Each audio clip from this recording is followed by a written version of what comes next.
Hi, I'm Barbara Sumner. On March the 3rd, I gave evidence at a New Zealand Royal Commission. Testimony and evidence are given in private, but as an adopted person, my life is steeped in secrecy, so I've opted to make public the evidence that I gave. I believe the Royal Commission on Abuse and State Care is the wrong forum for hearing testimony around forced adoption. The Commission's website does not mention adoption. Adopted people are calling the 0800 number and being turned away. Many adopted people already exist in the margins.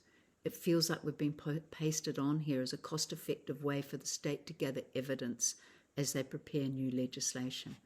However, I do suggest and hope that all adopted people in New Zealand who feel so inclined would contact the Commission and register themselves to give evidence.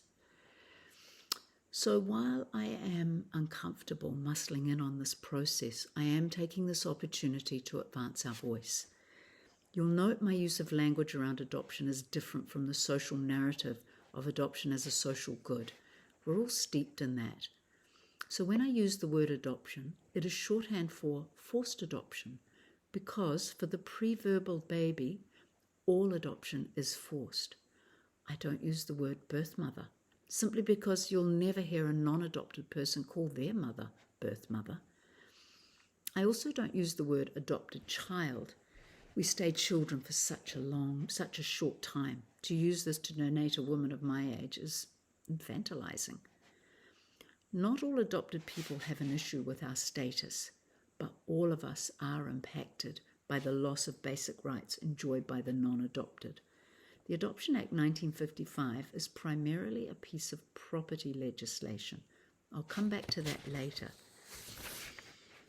But what it was not was child welfare. The state, in collusion with primarily the Salvation Army, the Anglican and Catholic churches, facilitated the removal of people like me from our unmarried mothers and our entire families. It stripped us of identity and ensured we were deposited with good married Christian couples. With our birth records and history sealed, we were issued new documents showing our adopters as birth parents. This despite the fact that every birth certificate, real or falsified, says it is illegal under the Crimes Act to falsify the details. And because this is not welfare, we were never followed up. Once adoption is finalized, there are no home visits, no requirement for the state to ensure we were safe in the homes they selected for us. Therefore, there are no statistics relating to harm. Without statistics, there is no evidence of increased trauma, let alone injury or abuse, that might be amplified by adoptive status. In one of only a handful of peer-reviewed studies, this one out of Florida, it was found that non-biological parents were 17 times more likely to commit a fatal assault on a child than a biological parent. They discovered being a biologically unrelated caregiver is the strongest predictor in child maltreatment. And yet, when we collate negative statistics, we never ask about adoption status. I know of 3 adopted people who committed suicide. On the private groups on social media, there are far more. Adoption is not included in coroner's reports and is never mentioned in other negative statistics like addictions. Would I have suffered abuse in the care of my mother? We will never know, but the home the state facilitated and sanctioned for me was an abusive home. Is this abuse in state care? Not exactly, but it is the abuse the state delivered me into and then turned its back. The state worked with and financially supported the Salvation Army to deny my mother any support that might enable her to parent. The state established a pipeline to forcibly remove me from my mother. She was denied independent legal advice. She was physically sequestered and emotionally and physically manipulated to relinquish her child at the most vulnerable time in her life. The state then erased my entire family. The state assigned me a new identity. I'm Jewish, but it took away that culture. Both my parents and all grandparents were English. The state took away that identity. It did this in part by disappearing the original registration of my birth, I think we need to understand this more.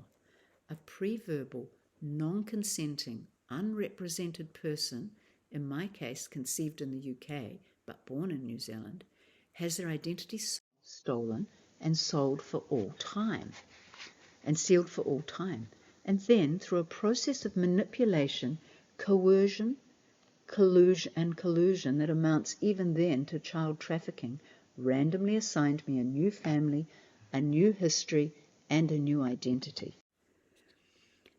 It's as if I was in a witness protection program for the crime of being party to my own illegitimate birth. Today, it is still illegal for me to know about my mother, my father, my grandparents, siblings, cousins, anyone who is biologically linked to me. Because, as Judge Gilland said in a court ruling, this strict secrecy is necessary to avoid opening a Pandora's box of trouble and embarrassment.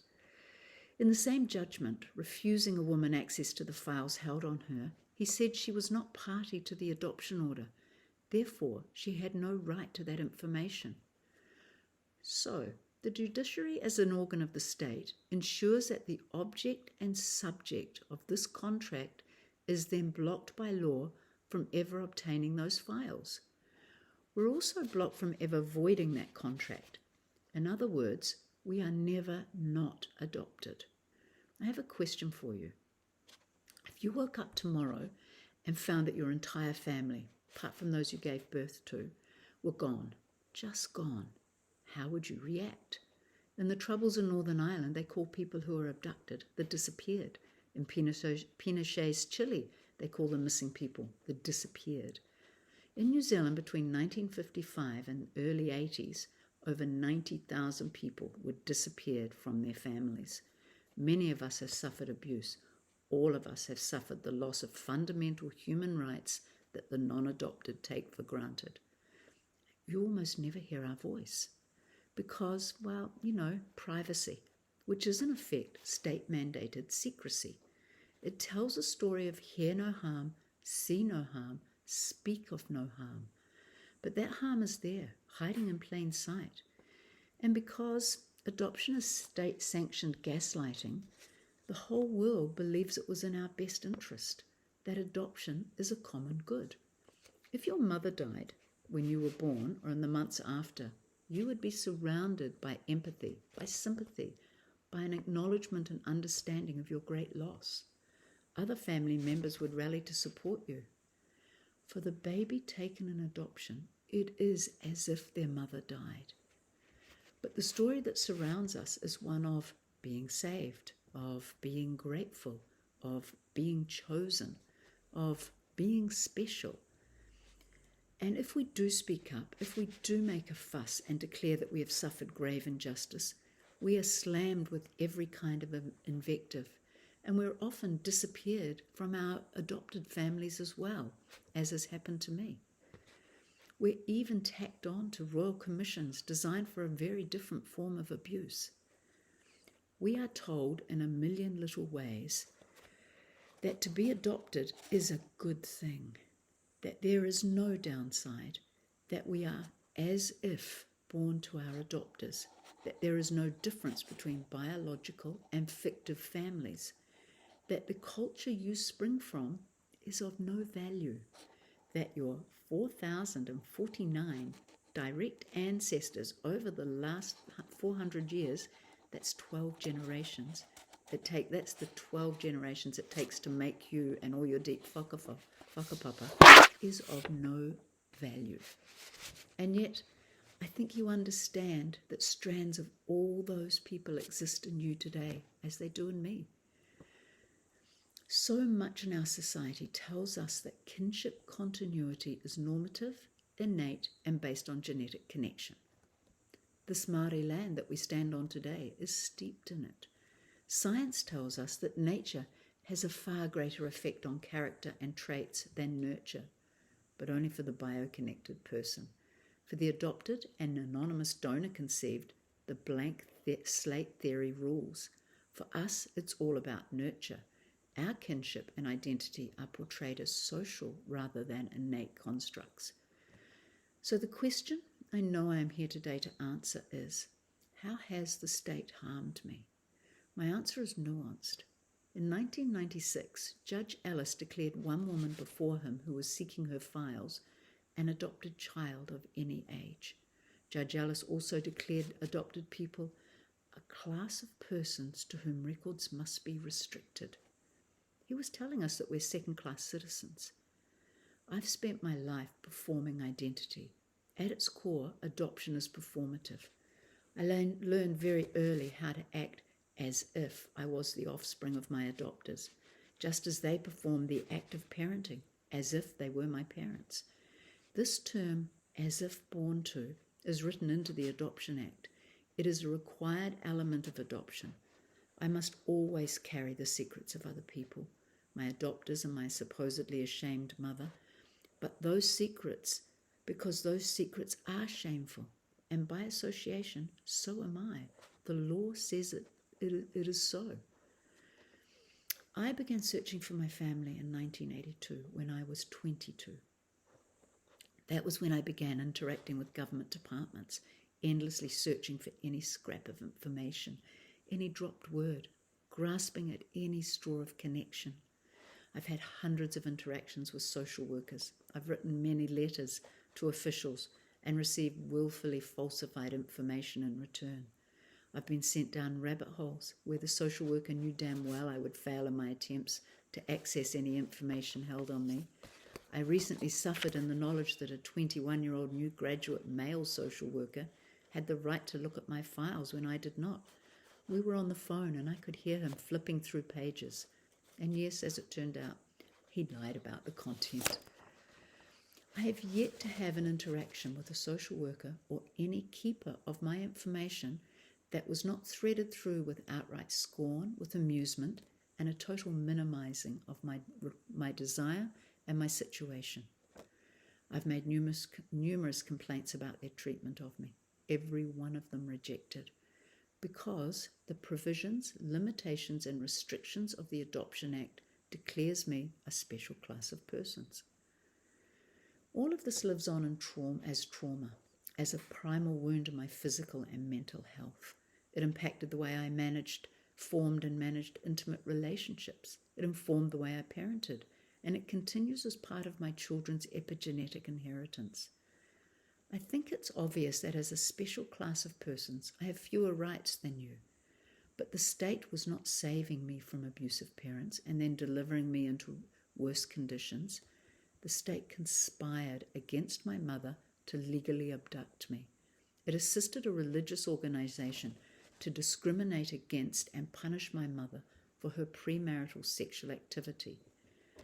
The state used its power to first declare me shamefully illegitimate, and then it conspired to steal my identity in order to transform me into a legitimate citizen. The state then chose to privilege a good Christian married couple.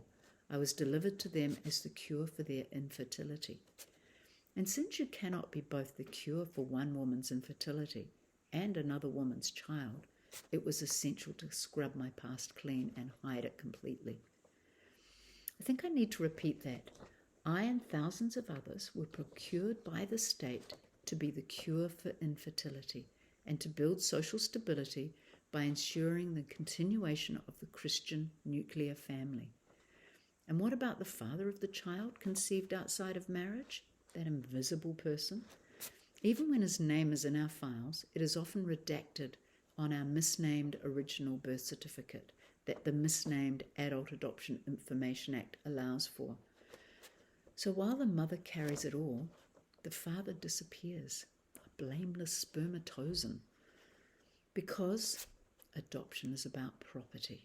The real purpose of the 1955 Adoption Act is to protect legitimate inheritance from the incursion of the illegitimate. You could still describe it as welfare, but not for the children, not for their mothers. Think of it as welfare for over the 90,000 men who could not keep it in their pants. And that was my presentation to the Royal Commission on Abuse and State Care. Thanks.